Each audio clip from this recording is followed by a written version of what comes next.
Okay, well, hello at Olentangy. I'm Kristen Armbrust, and I am the OSU Lead Mental Health Specialist. And Ethan Briggs is joining me today. He is the lead Centero Mental Health Specialist. OSU serves the high school population, the students from 9th through 12th grade. And Centero serves pre-K through 8th grade in the Olentangy district. So we are happy to be with you today and offering you guys some tips and tools, information about the Back Together transition that is happening on March 15th. It's a time that is, I think a lot of students and family members are really anxious and concerned about. And it's also an exciting time to kind of resume get back to some of that normal that I think we're all hoping for and craving at this time. So we wanted to put together and collaborate on giving you guys some hopefully helpful tips as parents on how to support and caregivers on how to support your students in their return and then make that adjustment through this transition. So to start us off, we just wanted to do a quick reflection. This is really to honor how far students and families have come during the past year. And so we really just want you guys to really think and consider about all the times that your students and yourselves have adapted in this past year. Times where your student was really strong when they had to kind of overcome some of the tough challenges of the year, time where they had to embrace uncertainty, times where they just had to rise above all of the challenges, and then also encourage you guys to think that about yourselves, because we've all been doing this together, helping support your students with remote learning and all of the new circumstances and experiences that have come along with that for everyone has been a lot. So to sort of set the stage about transition, we wanted to kind of go back to where it all started and remind us that this has been a journey and been a long kind of uphill battle for many families. We know we're tired, but change is coming, more change is coming, which is even sometimes more exhausting. And because of that, we just need to keep using our tools that we have and that we can hopefully cope through the continued uncertainty that is before us. It's okay for everyone to be wherever you are, and so to start, kind of, we want to move into that discussion about the difference between what changes and what is transition. So we have a change that is something that comes from the outside, that's external. In this scenario that we're talking about, the change is the learning model. We are going from hybrid, which we have been in all school year, to the full 5-day return. And so that's that physical external change. And then the transition is what's happening on the inside of us, that psychological internal process that we all experience as we're adjusting to the change. Like I've already said, there's been a lot of changes and a lot of transitions this year, and everyone has a unique experience about how they have handled that and experienced it within their kind of their internal experience and what that's been like for them. So moving into this next slide, this is a nice graphic that I appreciate because it sort of shows this transition process as, first of all, that it has a beginning, middle, and end. That we're in the old normal over there where the little family is standing on one side, on the left side. They are sort of content and settled. They're in a place where they're feeling comfort and things feel okay because they kind of know what to expect.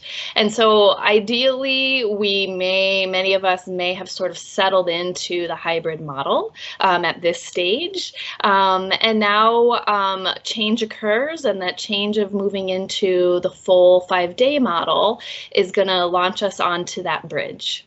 And so we're going to move and we're going to leave that settled stage and we're going to begin preparing for sort of saying goodbye to what was, and that being those hybrid alternating days and everything that came along with that. And then sort of enter into this kind of empty space of this chaos of feeling in between before we reach acceptance and settle into that new normal. So we're highlighting all of this as an opportunity to kind of help you understand the transition that you as a parent may experience through this, because this doesn't just affect your kids, but also how your students might be experiencing this transition, and to really help you, first of all, understand what they may be going through. And sometimes, there's different opinions about it. I may be super okay with the change and the transition, and I may go through this process really quickly. And then Ethan may have a really hard time, and it may take a while, or vice versa. And so it's okay to be where you're at. It's okay if it's going to take some time. Everyone's unique in that process. So moving through those stages, in that middle stage lies a lot of uncertainty. And with that, that comfort kind of ends, and we're leaving that place of comfort, stepping onto that shaky kind of ground of what's it going to look like as we move into the new normal. And that can kind of feel just uncomfortable. It's a time that this concept comes from a book written by William Bridges, and he refers to this time as, quote, an in-between time when the old is gone but the new isn't fully operational. It is the time between the old reality and sense of identity and the new one. So in this stage, it's not uncommon for us to blow things out of proportion, have exaggerated reactions to things that wouldn't normally phase us. And again, we're highlighting this so you can kind of know in this phase, as students are moving into kind of getting used to being back, you're going to see things that, maybe you thought your child had moved beyond. We might see some old habits come back, and that's okay. That's just something for us to work through and use some of our skills.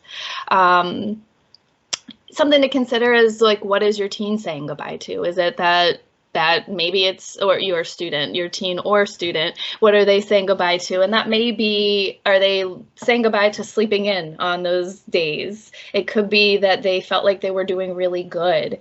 And it may be just extra time home with the family and their parents, or time with their comfort objects at home. So it is something to be mindful of, that is a challenge for the students, and that could be why they're struggling with this transition. The length of time at each stage is unique to everyone, and that's why we encourage you to not compare your student, if you have more than one student in your family, not compare them to the next, and then try to encourage them to not do that with their peers. So understanding this process can help you support your student with empathy and understanding, and help them understand their process, that it's normal to kind of feel lots of different emotions through this this process. So as they move through this middle kind of mixed emotions between maybe excitement and fear, then we kind of start to settle into that acceptance of, okay, I'm sort of crossing the bridge, getting closer to the new normal, and starting to feel like I have kind of figured things out again. So that's what you can kind of expect with this transition for your students and for yourself. And this next graph on the next slide highlights a little bit of this as well. Change can be a quick process. So though we've known for a while that this transition's occurring, it's happening quickly. The transition itself could take the rest of the school year for students. It could be a day or two for some students. So it's just important to know that that curve and how it slowly goes up before they kind of get used to that new beginning and that excitement and that higher energy, that it's going to be it could be a slow process. I also wanted to point out about this that what I liked about this is it talks about the different emotions that are experienced at each level. And so we move from the endings of shock, denial, anger, potentially, to just sort of feeling apathetic about it, being frustrated, confused. In that stage, you're going to see a decrease in productivity. So it's important to not expect your student to necessarily be just as productive as they have been this entire school year as they're moving through this, and to kind of give them a grace period. That's not to say that we can't challenge them, that we can't expect them to do their work, but just to kind of recognize that there is a likelihood that they are going to struggle a bit with their level of productivity as they're going through these emotions. So with that being said, we wanted to highlight that adjusting expectations will help you as a parent help support your student. Over here on the right, you'll see what we would love expectations. We love that we have an expectation and we know what happens and it just goes in the direction we would like it to happen, but reality always hits and we get chaos and it goes everywhere and anywhere. And so we should just sort of prepare and expect that things are going to happen and we can help prepare our students for that. So just some things we wanted to highlight about what to expect is that increase in emotions of a positive or negative, there could be both, and a decrease in their energy level and fatigue. So as your students are making this adjustment to returning to school every day, they're also adjusting their routines. Their emotions are increasing. There's a lot happening and a lot that's being expected of them. And while they used to be able to go to school every day all the time and they were adjusted to that, we're just not there now, right? We're not coming off of sort of that hopefully fresh kind of restful summer. We're coming off of a tiring year with a lot of challenges with students that may or may not have been thriving in hybrid. And so it's important to kind of, again, know that that transition that is going to add a layer to the level of energy. I've already talked about that decrease in productivity that you might experience or your student might experience and you can prepare for. And that's okay. And I think teachers and staff understand that and expect that as well. And then they may need, because of that, more time to complete tasks. And some support because they're experiencing an increase in irritability or feeling overwhelmed of not being able to do the things that they've been, doing this school year. What we would encourage you to avoid is trying to kind of catch your student up before the end of the year. All the students are sort of, every student's in their own place, but also at the same time, every student's in a little bit of the same place, which is we're all on hybrid, all transitioning back. At least the students that are making the transition. With that, we just got to do the best we can. And I think that kids are resilient. The students will, as the new school year arrives next year, have opportunities to continue to grow their skills academically. But right now, supporting their psychological needs as they continue through this vulnerable year is going to be important. Try to avoid pushing them too hard. Again, that's why we wanted to set the stage with what to expect and kind of what the transition means. And then really encourage you to avoid minimizing your students' emotions. You may feel like this is something normal. Maybe you did a transition and it wasn't difficult for you. Trying to put yourself in their shoes, trying to understand, listen, and hear kind of what it is that they're nervous about and communicating that that's okay. And then we'd also ask you to be mindful of projecting your own expectations on your children. So depending on kind of what your expectations may be of what the rest of the school year looks like, that may not be what happens, and it may not be what your students want. And so just again, kind of having that in your mind, maybe having conversations if that's age appropriate, and considering how that may be impacting your student. That being said, normalizing emotions is going to be really important as you are supporting your student. I've said this before, but meet your student where they're at. That just means kind of identifying what are the emotions they're experiencing, and not trying to push them beyond that if they're not there yet. Allow them to move through where they're at, move through the grief, move through that stage of transition. And on the right-hand side are a bunch of emotions. This is not limited. There can be additional emotions that they might be experiencing, but there's a few there. In that, we would ask you to communicate there's no right or wrong way to feel. However they're feeling, they're feeling. And with that, the behaviors, we do want to be mindful of behaviors and that behaviors are appropriate that come with their emotions. But as far as the feelings go, we would want to encourage you to provide validation. And that means that we are kind of communicating that what they're experiencing is, that we understand what they're experiencing. We don't have to agree or truly understand, but that we can communicate to them, clarify their emotions, and kind of be supportive in doing that.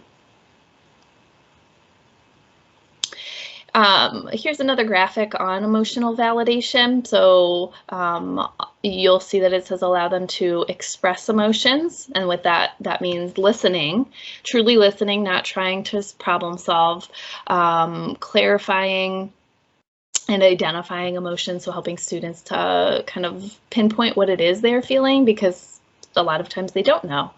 So helping kind of reflect on that, but clarifying and really listening, and then accurately reading emotions. So imagine being, it says patient here, but that would be your child checking for understanding to make sure that what you believe is happening or they're feeling is true. That validation piece will allow you to connect better with your student, will hopefully open up space for them to open up more and feel safe in doing so, and help them know that you understand. With that, it's the difference between kind of coming in, it's sort of that providing comfort rather than problem solving, allowing them to vent rather than just kind of going in and fixing it, or just telling them that they're wrong and how they feel. So a couple of examples of some things that you can say that can be supportive. One example is change is hard. It takes time to adjust. You have overcome a lot. We'll take this day by day. Lots of people are feeling big emotions about returning to school. We'll grow through this together. It's okay to feel a lot of emotions right now. You can feel more than one emotion right now. There's a lot of things that you can say. These are just simple examples of what you could say to be helpful and supportive. Going along with what to say, there's this idea that's referred to as toxic positivity. Here you'll see what that means. As defined by the psychologygroup.com, is the excessive and ineffective overgeneralization of a happy, optimistic state across all situations. The process of toxic positivity results in the denial, minimization, and invalidation of the authentic human emotional experience. So that's a big fancy way of just kind of talking about how we want to be cautious to avoid sending the message and combating tough times with excessive positivity and optimism. We want to be supportive, we want to be optimistic, but we also want to be realistic, and we also want to communicate that all emotions are okay. So aiming for an encouraging message balanced with empathy, communicating that all emotions are okay to create a safe space is going to be really important. This would be avoiding, I'll talk about this in the next slide, but avoiding things like, it's going to be fine, I know you're going to do great. We don't want to make promises on things that we don't know. We can probably trust that it's going to be fine, but also to your student, what their fear and what they're experiencing emotionally might is very real to them, it's very strong to them, and that may be something that we just want to make sure that we're communicating that to them. Using toxic positivity can communicate that negative emotions aren't good. It can also decrease the likelihood that your student will come to you in times of vulnerability and share what they are struggling with. It can lead to disconnection, and it can lead to shame. So we really want to try to be genuine in our response. This next slide shows a graph about some examples of what toxic positivity can look like, and then some accepting and validating statements that you could try instead. That helps provide support and helps people move through, feel heard, feel validated, to move beyond what they're experiencing. And then I'm going to hand it over to Ethan to share with you some more tips and tools. Awesome. Thank you, Kristen. So a little bit of what I'll be talking about is some more tips and tricks of how you can help your child through this process of the transition. So one of the biggest things that we talk about with parents and teachers even is this concept of co-regulation. And basically what that means is your ability to regulate yourself allows your child to be able to regulate themselves better. And so you being able to have a calm and positive attitude is going to help your child to have a calm and positive attitude when they're walking into the building for the first time, when all students are in with leaving this hybrid model. With that being said, you don't necessarily have to have all of the answers. You're still allowed to have your own emotions and your own concerns and your own worries, or a lack of all of those that maybe your child is struggling with. But if this does happen, making sure that you're sharing those emotions and those facts with your children that you do know to be true. In this process, offering suggestions for coping, possibly things that have helped you in the past when you felt anxious or nervous or upset or confused or excited, all of these different things. It's helpful for your child to see that you too have to cope with things, just as every human does. And so being able to help them see that you've needed a little bit of help with that coping. And then also just make sure that you're being mindful of what your student needs. And we've kind of talked a little bit about that too, of allowing them to vent and receive comfort, or asking them if they need problem solving. So sometimes you might just need to ask, what do you need from me right now? Do you need me just to listen? Do you need me to help you solve a problem? Do you need me to, what do you need from me right now? And your kids will really appreciate that, being able to have that open, honest conversation with you.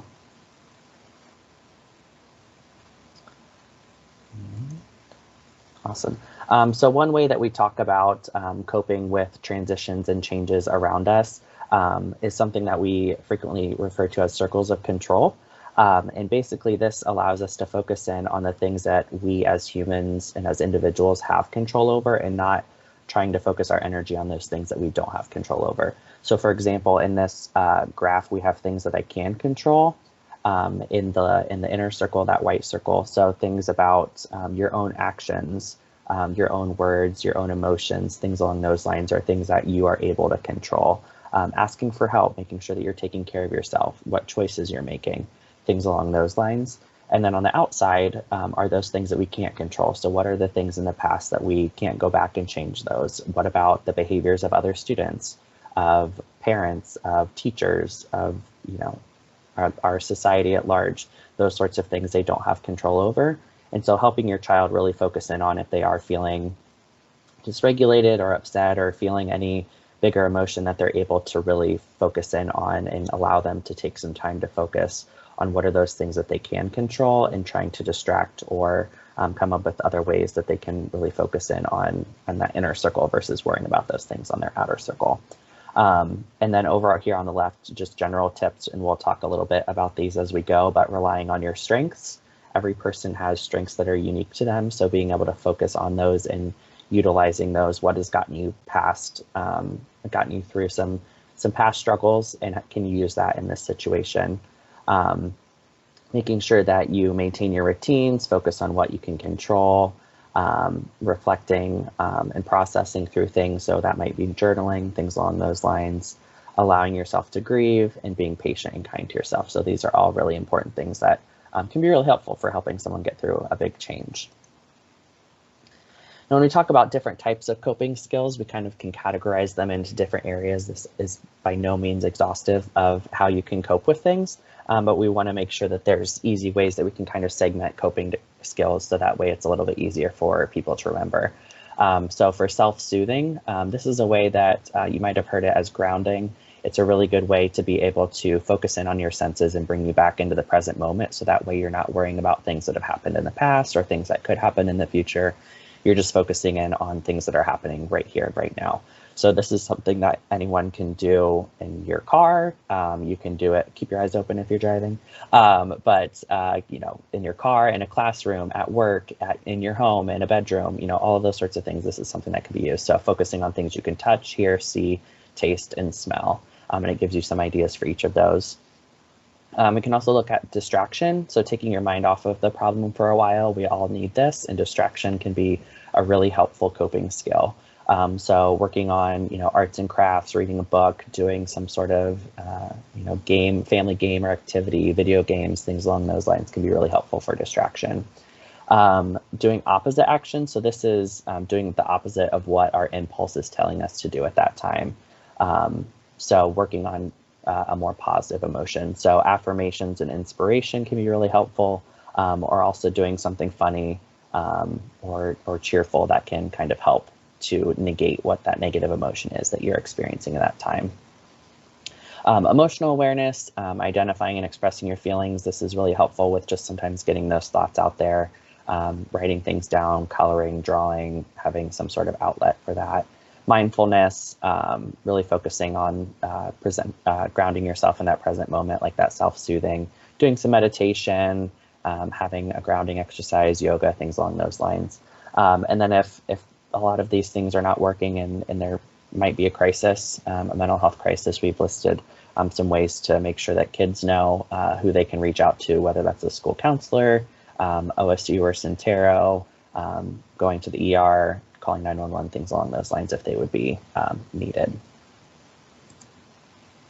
So the self-soothing, we have a self-care toolkit that we use with a lot of our kids. And this, again, it just helps us with grounding exercises. So this can be something, that you can do in your bedroom and focus in on what do you see, what can you touch, what can you smell, hear, taste. Sometimes we even have kids put them actually into a box of things that will allow them to just find a small container and have some self-soothing objects in there. More for younger kids, but that doesn't mean older kids and adults can't do it too. So if they have something that is small that they can feel that brings them a sense of comfort, or they have a favorite smell of an essential oil or things along those lines that can be calming for them. So you can use it in a more of a mindful way, or actually physically creating that self-care toolbox that is helpful for a lot of our students and adults as well. This goes into a little bit more of some physical relaxation techniques that you can do. So we have progressive muscle relaxation, and I'll let you guys kind of read through that. But basically what it does is you focus on your different muscle groups of tension and release, and focusing on your breathing during those to help release some of that anxiety or other bigger emotions that you might be feeling at that time. So starting from your head and going down to your toes or vice versa. And it can be really helpful to focus in on those. 4-7 breathing, alternate breathing, square breathing, all of those are just different types of ways to really focus in on your breathing and lowering your heart rate, lowering your blood pressure, things along those lines that can help you get more grounded and focus in on what's going on around you and decreasing some of that, those physical sensations that are happening. So for square breathing, inhaling for 4 seconds, holding your breath, exhaling for 4 seconds, and then even just like not doing anything for 4 seconds can be helpful, and repeating that multiple times can be helpful for that. Also doing body scans can be really helpful, just kind of focusing in on different parts of your body and noticing what you're feeling. So what do I notice in my toes? What do I notice in my calf muscles? What's going on in my hamstrings or my quads? What about my stomach, my upper arms, my forearms, my fingers, my face, things along those lines to help you be able to have more of an awareness around what's going on in your body. And then in terms of setting up for success, so this is, we have several days until school starts back full time.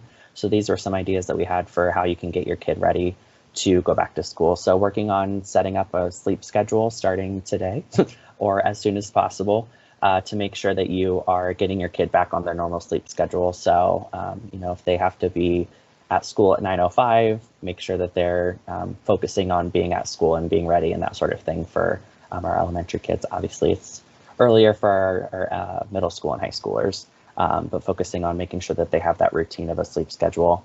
Trying to have students mirror their off days. So in these next days of, if they are in the hybrid model, having them work on math homework when it's math time, that's when they would be at school, or science or their ELA class, things along those lines, to try and mirror, so that way the kids can understand what that routine is going to look like for 5 days in a row, versus being at home and being able to work on things a little bit more fluidly. Discussing expected differences in the school day. So even talking with them of, when you get to school, what are some things that might be different? There's going to be more students. The classroom might be louder. The students are going to be closer together. You're going to meet students that you haven't met before, things along those lines. So just being able to kind of help them talk through some of those expectations or things that might be a little bit different with their day-to-day school that they haven't had in a year. Helping your child identify coping skills that they can use. So going back to some of those slides and working through things that they can do at school to be able to get through some of those bigger emotions that they might experience. Have your student write themselves a letter of encouragement, or even writing one for them that maybe they can open halfway through the day at lunchtime, or just that they have in their pocket, and they know if things get rough throughout the first couple days or weeks, that they know that there's some affirmation and encouragement there from themselves or from someone that they love and care about. Check in with yourself and your student just on a daily basis. How are things going? Anything rough, anything going really well? We like to focus on some of those positive things too, but just kind of working through all of those emotions that are likely going to be happening for both you and your child. Ride the waves of those transitions. So you're going to have lots of emotions that come. There's going to be, tiredness and irritability that probably come for a lot of our students, and just being open to that and working through it together and working on some of that co-regulation of how the two, you and your children, can kind of work through that process. And then prepare and discuss the importance of expectations of normal precautions. So again, that's something that's within a child's circle of control, right? So they can make sure that they're wearing their mask, that they're washing their hands, that they're trying to maintain their distance as much as possible, not sharing objects. So kind of helping them to focus in on those are some things that they do have control over in that time. The first week back and kind of preparing for the return, I imagine people are going to think that they survived the first day. And I know it's going to be a lot for teachers and administrators and students and parents. So kind of the first week back, waking up with adequate time to get ready. So that way kids aren't running around and feeling stressed and that they're going to be late and all of those sorts of things. So making sure that our students are getting up on time to be able to get to school, and not feel like they have to rush around. Checking in with your student, planning something fun at the end of the day or the week to help motivate them to get through a tough day or a tough week. So if you guys can come up with a family activity or, one-on-one with, a parent or a caregiver, that might be helpful for your child just to kind of push through some of those tougher days. Talking through what your student needs to help things go smoothly. So do they need some help from you, or do they need a little bit of extra support from a teacher, things along those lines. What are things that your child is looking forward to? There's going to be things that students are excited about, of seeing their friend that they haven't seen that was on the A day and they're a B day student. So there's going to be exciting things that are happening there. Again, focusing on those circles of control, and even reading those letters of encouragement for our students can be really helpful. And then this is kind of a way of just wrapping everything up, a way for you to remember everything that we talked about. So using this to just be able to have a little reminder for you of all of this stuff that we've talked about for the past 30 minutes or so. So we kind of broke it down into reassure your child that you're there for them, to listen, to provide support, things along those lines. Empowering your child to do the best that they can with their circumstances and in their situation. Maintaining your own calm, working on that co-regulation, making sure that you're helping calm your child, so that way they can stay calm. Engaging your child, still talking with them, seeing how they're doing, and making sure that they're doing their schoolwork, but within their limitations. Helping them manage their own emotions. So again, helping them identify what coping skills can and do work for them that they can use. Beware of media exposure. I think this is something important as more schools are starting to go back in person, and there's comparisons of different school districts or what different students are doing, or buildings, or things along those lines, or just the world in general, limiting that. So that way, especially for our younger kiddos, they might not really be able to understand what's going on in the media. They might need some parental direction of that. So just helping guide through that. Educating your child if there is anything that they still have questions about, whether it's for COVID or the return back to school, or what expectations are in your home or in the school, things along those lines. Just making sure that you just provide that continued education. If you don't know, something as simple as, hey, I don't know that answer, but maybe we can find the answer together, can be really helpful.